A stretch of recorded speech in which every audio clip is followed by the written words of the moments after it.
Hello, welcome back. I am Darcy Darkness. This is Confessions from the Dark Side. It's not really Confessions from the Cranky Side, but it is Confessions from somewhere. Gonna get the disclaimer out of the way. We are full of so much adult content that some of you may think it's unnecessary and some of you may think that this isn't needed. If you are one of those people, then thanks for checking us out, but I will say this only once. If you can't stand the heat, then get the fuck out of my kitchen. Now, for everyone else who likes what we have here, then regular scheduled programming will continue. Shall we get started? Are we ready? Welcome back. I am Darcy Darkness, and this is Confessions from the Dark Side. And how are you all in this wonderful community today? I've got another article to read out. It's from Collider this time. Since we already know the kind of Disney movies coming into public domain, we've already had things like Blood and Honey with Winnie the Pooh, and also it's going to be Steamboat Willie as well from Rob Zombie, who destroys everything that he seems to touch. But we also have a new story that's it's been made into a film. I don't know if most people are aware that most stories that Disney has adapted into animations or live actions came from similar backgrounds to Grimm fairy tales. And Grimm fairy tales weren't fluffy. They were all about actions of consequences and karma, really, and things that you do and what the universe will do to you in the event of the universe catching up to you. So the Little Mermaid is being shown in how she should actually look. Now, mermaids are sirens, technically, especially the fact that when they sing, they lure ships and the ships end up crashing into rocks, and pretty much that is what her job was. It's basically to lure sailors to their voice and kill them, basically, whether or not that's their curse that they have this voice to do these things. They are doing them, and it's like, is it the curse of the ocean? Are people going to places they shouldn't be, etc.? But we're going to, apparently, people are kind of, they've got their panties in a bunch, put it that way, about it getting an R-rated makeover, and there was a trailer just released. So there is multiple trailers that keep coming up for the live action Little Mermaid, with the controversy with that movie, but no, apparently this is from Collider and it was up 19 hours ago. Well, it was for me today, which is the 25th of April. So The Little Mermaid gets an R-rated makeover and new trailer. No childhood classic is safe anymore. These childhood classics were always supposed to be dark. They were never supposed to be the way Disney does it.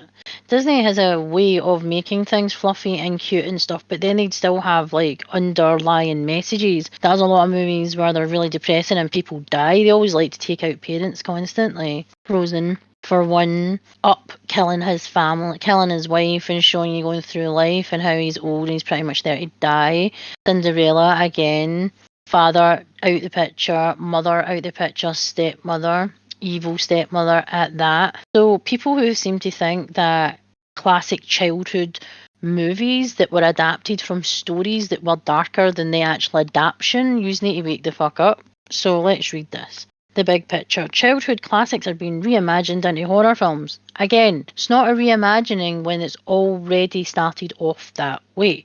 With an R-rated twist on The Little Mermaid now in production. The new Little Mermaid movie follows an archaeologist who falls in love with a mysterious woman with sinister secrets. Again, aren't they the best ones? The twisted trend include coming projects like Bambi the Reckoning and Peter Pan Neverland Nightmare for horror fans to enjoy. Now, Peter Pan, if you weren't aware, was an adult who posed as a child, or never grew up, should I say, stayed in a state of childhood or teen-like, and lured children to Neverland. So, abduction of minors? Hello? I'm sorry, but pick and choose if you will. That's horrific for any parent to wake up and have your child not there, but hey, however. With the success of films like Winnie the Pooh, Blood and Honey, it seems like no childhood classic is safe from getting a horror-themed reimagining. Now a beloved Hans Christian Andersen fairy tale is getting its turn, and the latest trend, as according to a recent report from Bloody Disgusting, an R-rated retelling of The Little Mermaid is now on the way with its first official trailer. Directed by Lee Scott, the film centres on Dr. Eric Prince, an archaeologist who makes the discovery that an ancient advanced society once existed on a small island in the Caribbean. During his excavation, he soon encounters a mysterious woman named Aurora Bay, who he falls in love with? Of course he does. However, Eric's friend, Dr. Ashley, begins to discover that there is something more sinister to Aurora, no shit, than what appears. And soon Eric will have to make the choice between listening to his friend or falling under the influence of an evil siren. Now, this is what I keep saying. Mermaids, not Fluffy, closer to Ursula. That's the thing. They are closer to Ursula. They were, like I've said before, they were never supposed to be. Yes, they could be how you wanted them to look. That's the thing. And you'd see the real reflection and the real self, like in the water or in mirrors or everything like that, because they want you to see something that you want so they can manipulate you into doing what they want, whether they want to take your life, your soul, your wealth. But it seems to be it's all about her getting her legs in any way she can. So again, sacrificing people, humans, their souls, their body, their offerings, ritualistically so she can get fucking legs. There is that. Who knew that that wasn't Disney friendly? Is Disney even friendly to themselves at all these days? Lydia Helen stars in the film alongside Mike Markoff, and Jeff Denton.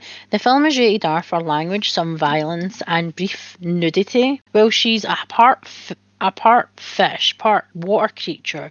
So there's going to be some nudity, and it's an R-rated film, so why would they not go for it? Does no one want to see Ariel or Aurora, she is, Aurora getting her freak on? Most people would. There's people out there who identify as mermaids, and they're not allowed to see that on the big screen. You know, for science and shit. The film is rated R for language, like I said, some violence and brief nudity, following in the footsteps of other horror-themed retellings of fairy and reimaginings of fairy tales.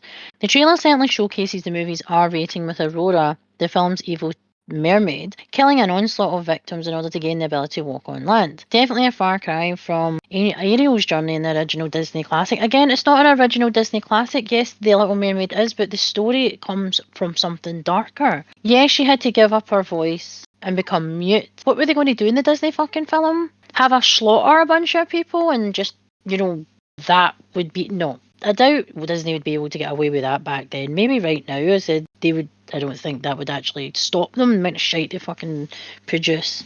Definitely, people are surprised. The trailer is basically showing you her being captured in a net, for one, in her surroundings. Her showing her true face, which is more like a vampire type thing, because she's got like really jaggy teeth and things like that. So you're seeing part of her. You're seeing a beautiful entity, basically. Sea creature. She wouldn't just look like the way, Disney would have her jumping out the water and looking perfect and stuff. You basically have taken her out of her habitat. She's going to be fucking pissed off. I'm surprised she didn't fucking kill everybody that fucking caught her, to be honest, but hey. While horror adaptations of classic fairy tales are nothing new, the past couple of years have seen a significant rise in terrifying movies based on beloved children's properties. And again, when you grow up and you don't realise that mermaids are evil, then that is not the director or the writer of a movie and the reimaginative of a story. That's just you. And then you've got Winnie the Pooh, Blood and Honey. I'm sorry, it's a talking fucking bear that's, again, is living the imagination of a wee boy who probably is an adult now and he's literally still seeing Winnie the fucking Pooh. Do you know what I mean? Because, again, it's more believable, Blood and Honey, than, remembering your childhood, maybe imaginary friend or something like that, for fuck's sake. What initially started with these things, like I said, Winnie the Pooh, Blood and Honey, looking to capitalise on the new public domain status of classic stories, has now turned into an entire horror movement. And again, why should it be left untapped? That's the fucking thing. The Twisted Childhood universe itself is looking to expand in up-and-coming years with new installments like Bambi the Reckoning, which, again, that would be awesome. Peter Pan's Neverland Nightmare and Pinocchio's Unstrung. Again, all of which Pinocchio was a toy that came to life. And Geppetto is dodgy. He comes across as the way they describe him, even in Once Upon a Time, he's described as a paedophile, like a sexual predator. The way he's like, oh, he was a boy to him in our world, but back then he was, in that realm, he was the wooden boy. I don't understand why people are making out that they've never heard this before. However, outside of that, there are still plenty of other related projects on the way, such as Cinderella's Curse and Steamboat Willie, based on classic Mickey Mouse cartoon Steamboat Willie. So apparently Screamboat it's called, so which is a nice play on words. Again, Cinderella's Curse, again, that would be another horror movie because it's a stepmother basically abusing her power over her stepdaughter and the death of her husband. It's like, did she kill her husband? That's the thing. Did she kill her mother? Who knows?